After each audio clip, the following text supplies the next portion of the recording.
मुगल सम्राट शाहजहां के समय में मुगल वास्तुकला अपने चरम शिखर पर थी। ताजमहल उन सभी वास्तुकलाओं के उदाहरण में सर्वप्रसिद्ध है।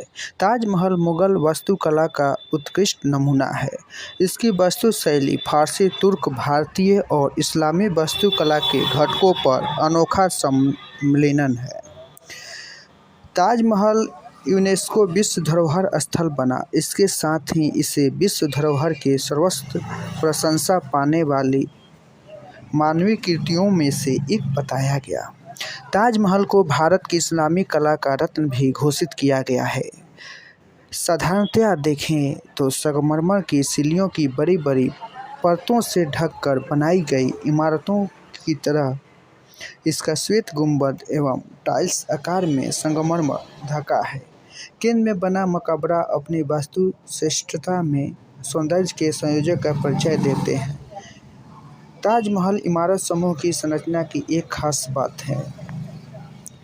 ताजमहल आगरा नगर के दक्षिण छोर पर एक छोटे भूमि पठार पर बनाया गया था।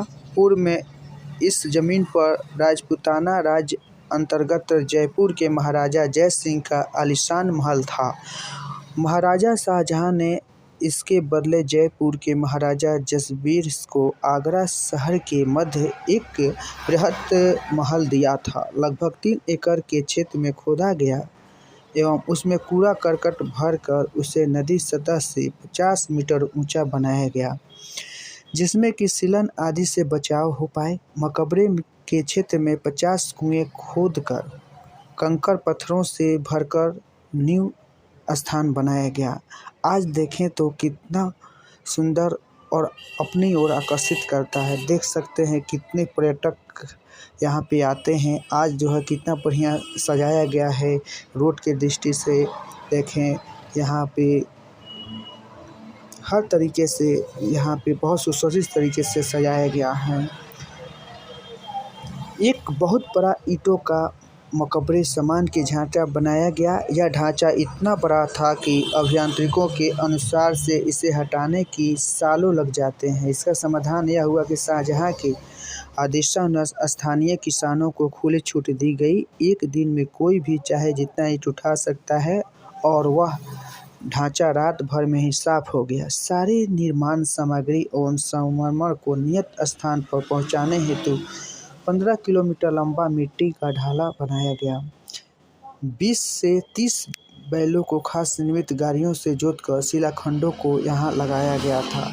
यह विस्तृत पैड एवं बल्ली के बनी चरखी चलाने की प्रणाली बनाई गई, जिससे कि खंडों को इच्छित स्थानों पर पहुँचाया गया। नदी से पानी लाने हेतु रहट प्रणाली का प्रयोग किया गया था। इसके पानी के ऊपर बड़े बड़े टैंक से भरा जाता था।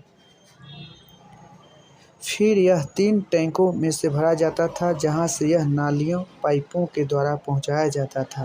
आधारशिला एवं मकबरे को निर्मित होने में 12 साल लगे। शेष इमारतों एवं भागों को अलग 10 वर्षों में पूर्ण किया गया।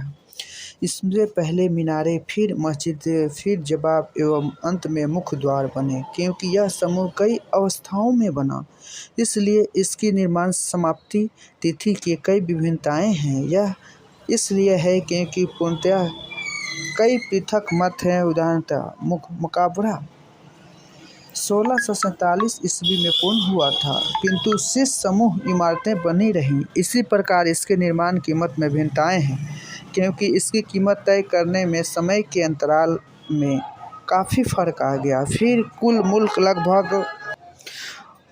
कुल कीमत उस समय लगभग 3 अरब 20 करोड़ रुपए उस समय से आंका गया है, जो कि वर्तमान में खरबों डॉलर से भी अधिक हो सकता है।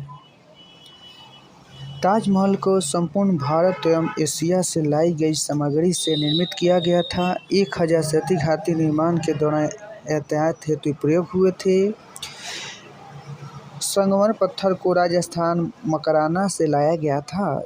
जैस्पर को पंजाब से हाथीसास्म जेट एवं स्फटिक या क्रिस्टल को चीन से, तिब्बत से फिरोजा, अफगानिस्तान से लैफिज लाजुली, श्रीलंका से नीलम एवं अरबियों से इंद्रोगोप कार्नोनियल लाए गए थे। कुल मिलाकर यह 28 प्रकार के बहुमूल्य पत्थर एवं रत्न श्वेत संगमरमर से जुड़े गए थे।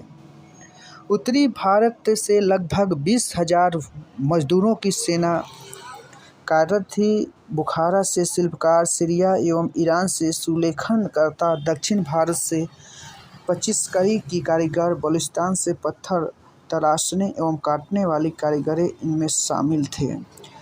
कंगूरे, बुर्जी एवं कलश आदि बनने वाले दूसरे जो केवल संगमरमर या पुष्प तराशता था। इसके 27 कारीगरों में से एक थे जिन्होंने सृजन इकाई गठित की थी। कुछ खास कारीगर जो ताजमहल के निर्माण में अपना स्थान रखते हैं।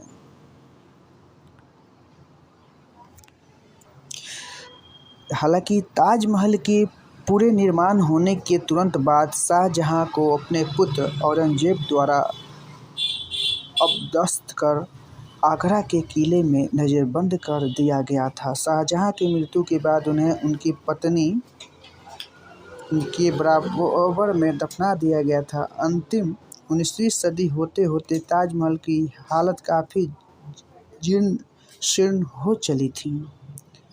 1857 के भारतीय स्वतंत्रता संग्राम के दौरान ताजमहल को ब्रिटिश सैनिकों एवं सरकारी अधिकारियों द्वारा काफ़ी विरूपण सहना पड़ा था। इसके बहुमूल्य पत्थर एवं रत्न तथा लैपिज लजूली को खोदकर दीवारों से निकाल लिया गया था। 19वीं सदी के अंत में ब्रिटिश वाइसराय जॉर्ज नैथानियल कर्जन ने एक बृहद प्रस्तावक परियोजना आरंभ की। 1980 में पूर्ण हुई।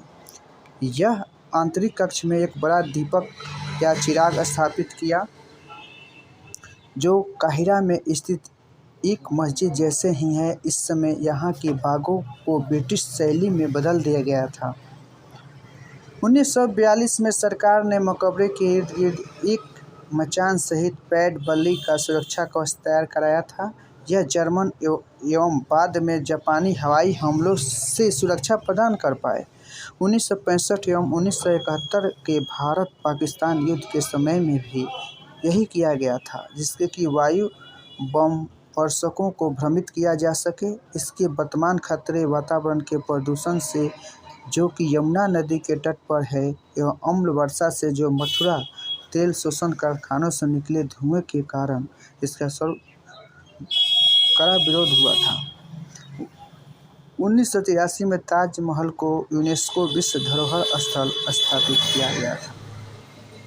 दर्शकों, ये बता दें कि आपको जो है ताजमहल मथुरा से आगरा पोर्ट जो है कम से कम 60 किलोमीटर की दूरी है और यहाँ से आपको दिखाने की कोशिश किए हैं ताजमहल को। आज की यात्रा वृत्तांत में आपको बहुत अच्छा लगा होगा। धन्यवाद, प्रणाम।